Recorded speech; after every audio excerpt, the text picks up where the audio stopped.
How y'all doing? This Rob Burnham, aka Preacher Man R&B, and this is another episode of Retro TV 91. This time I'm doing another episode of Once Upon a Time Reviews. It's time review Once Upon a Time Season 4, Episode 17. I was on this week's episode. In the flashback scenes, we see that Prince Charming and Snow White steal Maleficent's egg, which has her daughter in it. Well, what happens is the Sorcerer's Apprentice takes all the evil that was supposed to be in Emma and puts it into Maleficent's daughter's egg.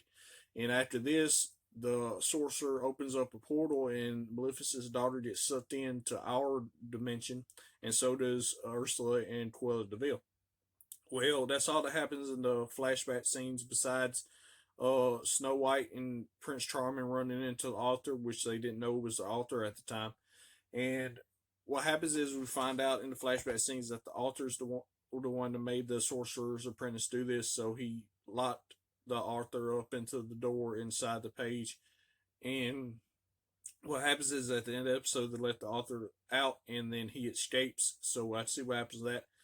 The Maleficent finds out what happens to her daughter and all this other stuff. And other than that, that's all that really happened. My question for y'all is, now that the author's escaped, what's going to happen with that? As always, Robert Burnham, here, Preacher Man, R&B Son. Not going to be watching. It's been an episode of Retro TV 901. See you next time.